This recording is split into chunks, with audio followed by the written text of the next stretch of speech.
I'm Dr. Sonal Kolte, clinical dietitian, weight loss expert and homeopath. और हम देख रहे हैं कॉफी विद डॉक्टर सोनल।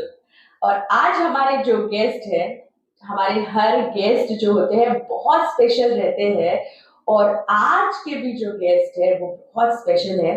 उनके लिए मैं दो शब्द कहना चाहती हूँ। जो दिल का है खूबसूरत, जो दिल का है खूबसूरत, खुदा ने ऐसे लोगों को कम बनाया है। खुदा ने ऐसे लोगों को कम बनाया है, जिन्हें ऐसा बनाया है खुदा ने। आज वो हमारे शो में आए हैं। क्या बात है। So thank you very much Shri Vijay Jathe, जिन्हें मैं दादा कहती हूँ, विजय दादा।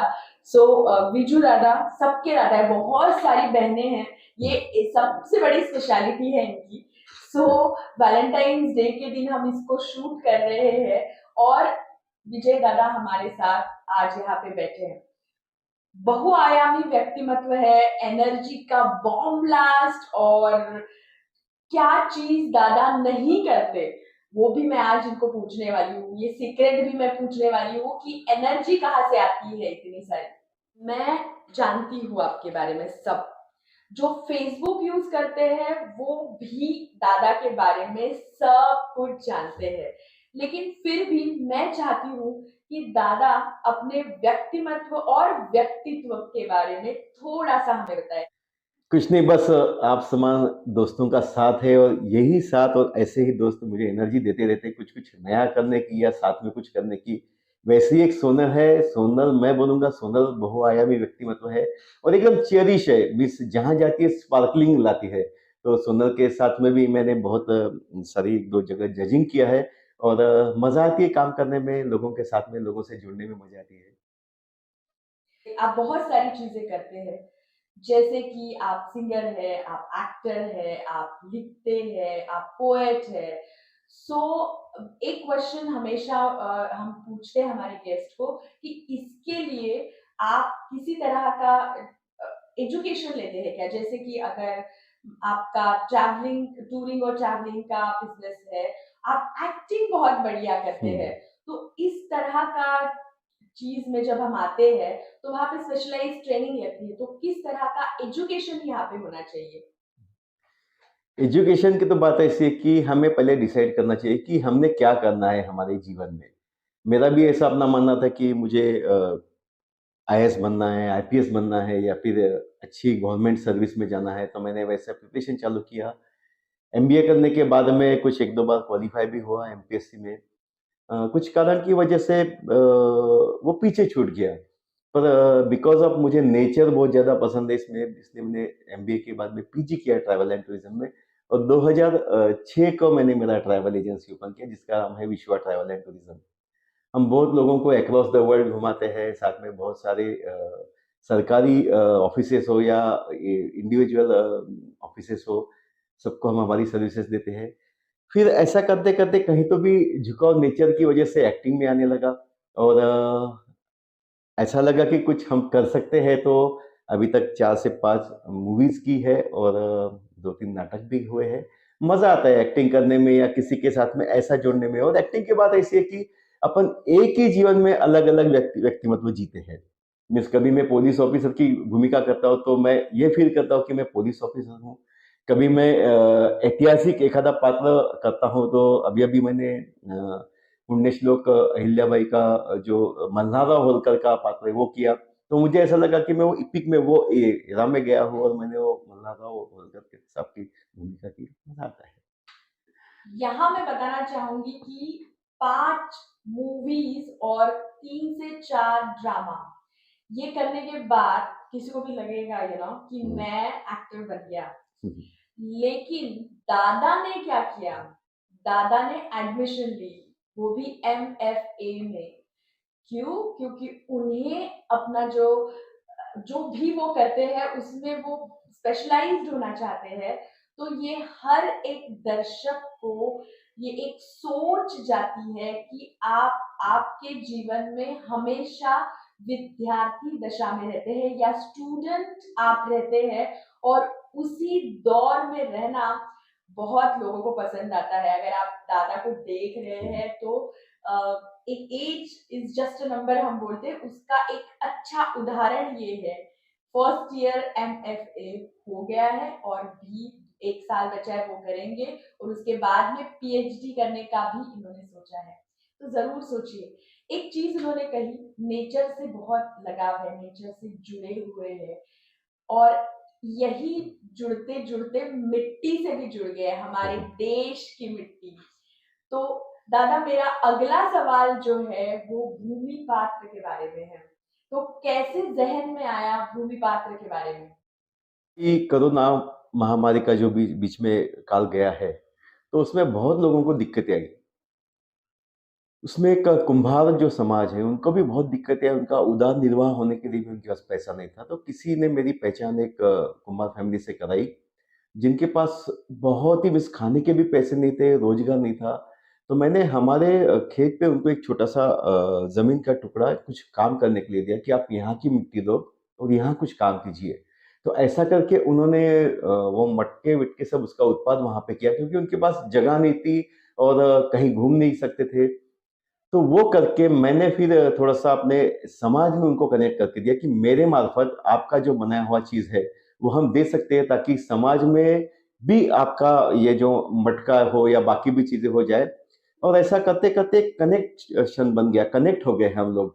तो बाद में बहुत सारे लोग मुझे पूछने लगे कि हमको और कोई चीज़ें मिल सकती है क्या? क्योंकि ऐसा बोलते हैं कि मिट्टी के बर्तन में अगर कुछ अनाज पकाओ, तो वो बहुत उसमें न्यूट्रिशियस वैल्यूज़ अच्छी रहती है। वो क्या अच्छी वैल्यूज़ देती है, ये अपने को सामने सोनल बताएगी, नेक्स्ट एपिसोड में शायद बताएगी।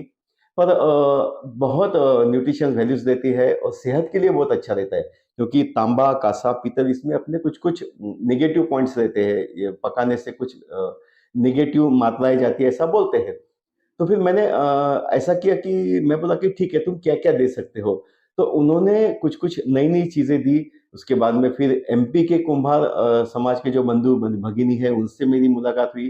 गुजरात हो, राजस्थान हो, ऐसे अलग जगह की, दिल्ली हो, फिर वो लोग अपना सैंपल भेजने लगे कि हम भी ऐसा बनाते हैं, और फिर वो मैं लोगों को इंट्रोड्यूस कराने लगा।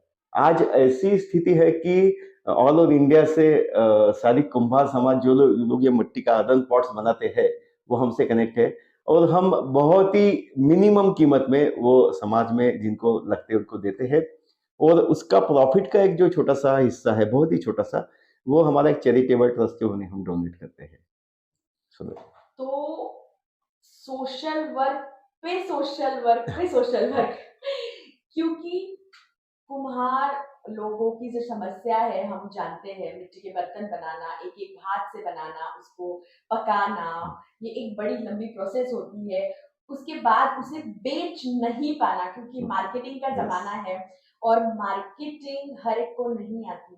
सो उनको कनेक्ट करना, इंडिया के हर एक कोने से लोगों को कनेक्ट करना, उस पे बहुत मिनिमल चार्जेस लेके उसमें से कुछ हिस्सा और देना, सोशल वर्क, इसमें भी हमेशा विजय दादा जो है हमारे आगे रहते हैं। और एक सोशल वर्क बहुत बढ़िया तरीके से करते हैं। बच्चे हैं, बहुत सारे बच्चे जो कि शिक्षा से वंचित है, या उनके माता पिता जो है उन्हें शिक्षित नहीं कर पाते, उन्हें भी लेके एक संस्था में ये कार्यरत है। संस्था का नाम है मैत्री संस्था। उसके बारे में कुछ बताइए। मैत्री परिवार संस्था एक ऐसी संस्था है कि किसी भी ऑफिशियल, गवर्नमेंट ऑफिशियल से डोनेशन नहीं लेती। समाज में जो लोग अपने घर का कपड़ा या रद्दी देते हैं, वो लेके हम ये सब कारोबार चलाते हैं। अब बात बच्चों की सुनने की, तो करीब 45 से 50 बच्चे हमने अडॉप्ट किए हैं। ये बच्चे ऐसे कि जिनको तो नाम भी नहीं था। कई लोग तो, बच्चे तो ऐसे कि बस उनके माँ-बाप भी नहीं थे, बस कहीं हमें मिले और हम लेके आए। कई बच्चे ऐसे कि जिनके माँ-बाप ने सुसाइड कर लिया, फार्मर्स जो सुसाइड करते हैं, तो वो अनाथ हो गए। कई बच्चे ऐसे कि जिनको माँ-बाप पढ़ा ही नहीं सकते। हम चाहते हैं कि आने वाला भारत बहुत सुदृढ़ हो, बहुत ताकतवर हो, और ये आने वाला भारत ही तो है, जिन्हें हम अच्छी शिक्षा दे रहे हैं। आपको बताने में आनंद होगा कि आज 45 से 50 बच्चे जो हमने उनको एडॉप्ट किया है, हम हमारे घर में हमारे बच्चों को जो खाना-पीना खिलाते हैं, जो शिक्षा दिलाते हैं, वैसी ही शिक्षा हम इन्हें दिला रहे हैं। मैत्री परिवार संस्था का हॉस्टल है सुरेंद्र नगर में। आप ये माध्यम से, सोनल के माध्यम से जो भी लोग सुन रहे हैं, प्लीज़ आप वहाँ विजिट कीजिए और मैत्री परिवार संस्था का सदस्य बनिए। सदस्य बनने के लिए कोई चार्ज नहीं लगता, लेकिन आपको एक ऐसी संस्था से जुड़ने का आनंद मिलेगा कि जहाँ हम कुछ तो भी योगदान दे सकें, फिजिकल हो या आर्थिक हो।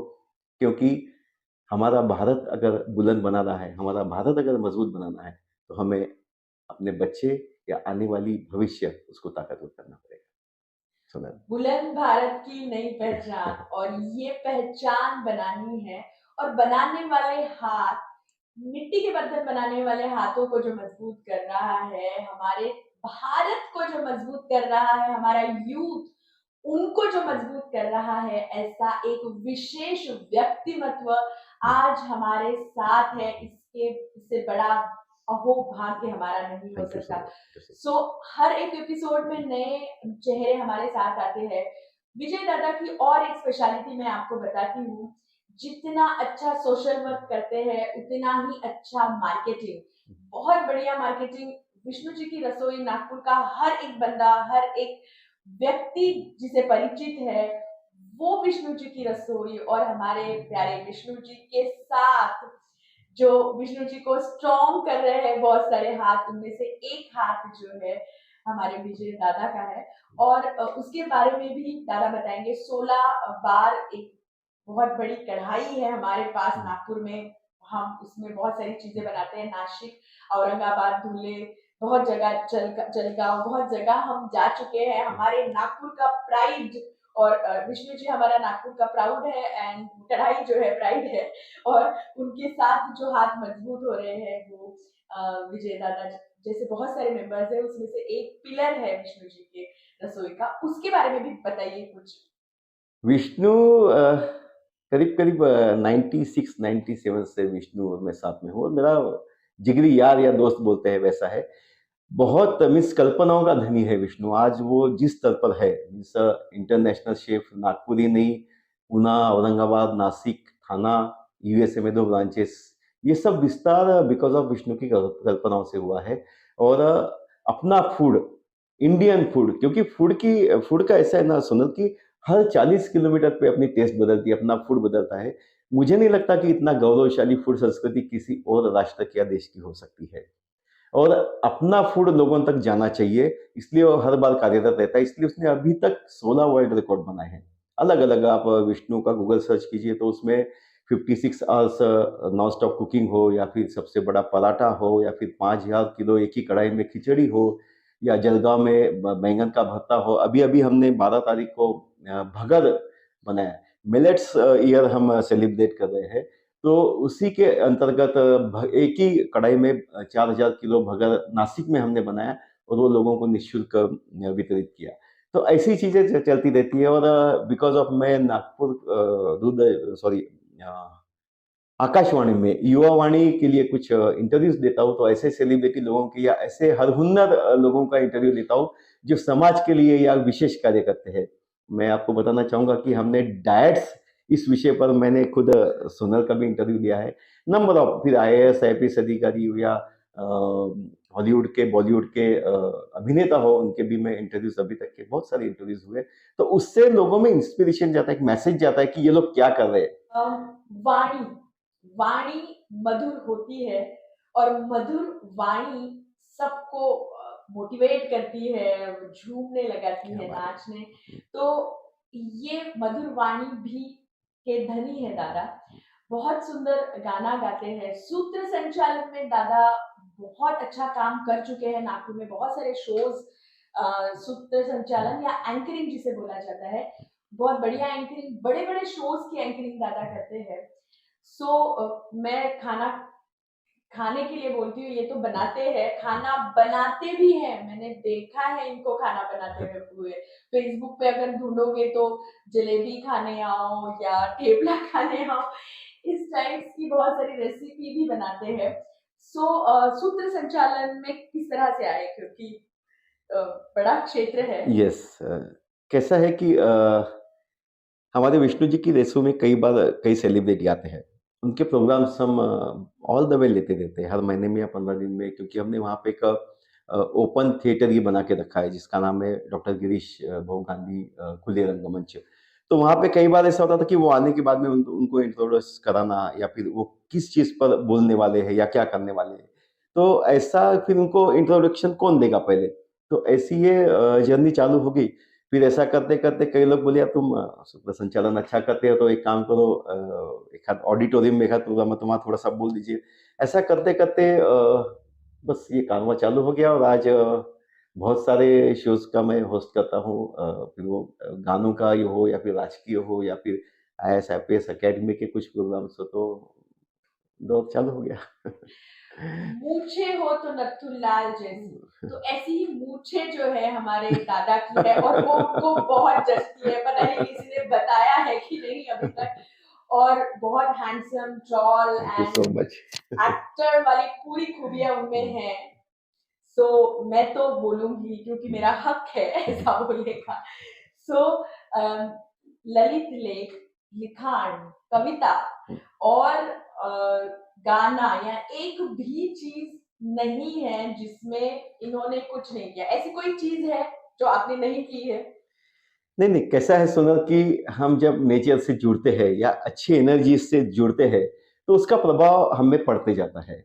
अब ये लिखाण का ऐसा है कि जब हम नेचर से कनेक्ट होते हैं, तो नेचर से कनेक्ट होने के बाद में वो जो सारी चीज़ें हैं, जैसा फूलों का एक सुगंध रहता है या फिर सुबह सुबह की जब किरणें आती है, तो पेड़ों पर गिरती है, पहाड़ों पर गिरती है, तो उसका जो रिप्लिका रहता है, रिफ्लेक्शन रहता है, तो वो हमारे मन के अंदर समाता है। और उसके बाद में वो जो अच्छी फीलिंग्स आती है तो उसमें से कुछ तो भी निकलता है।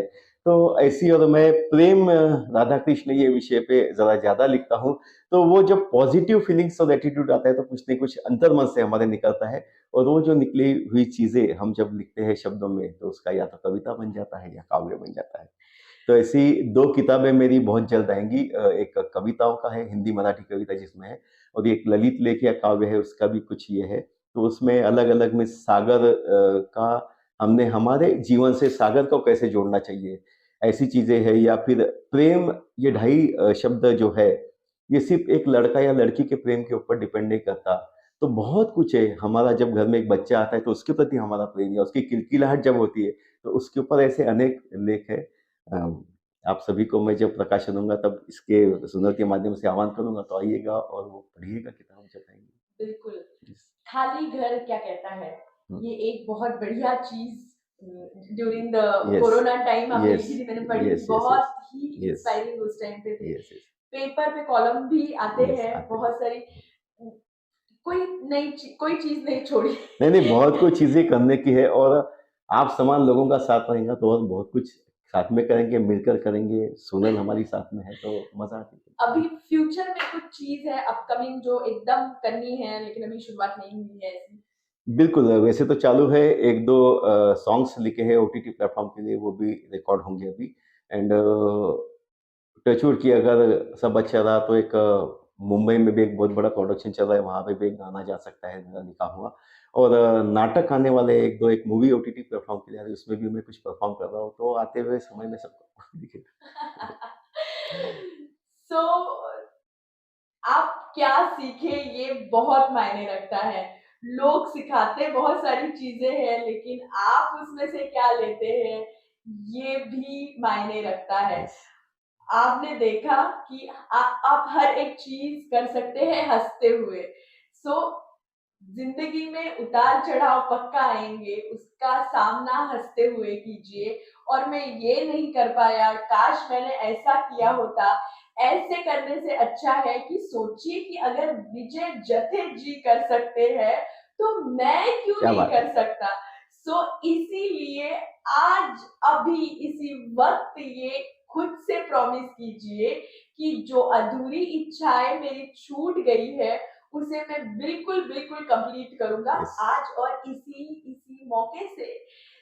Thank you very much for watching coffee with doctor Sonal और मैं कहूँगी थैंक यू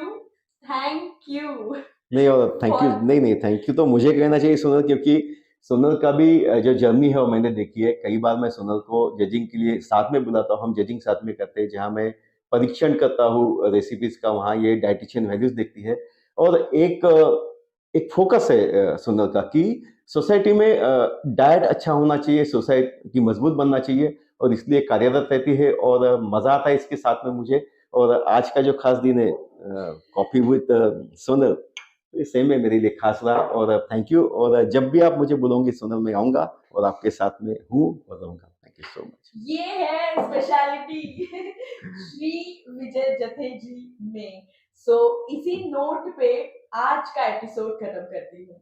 धन्यवाद। Thank you so much.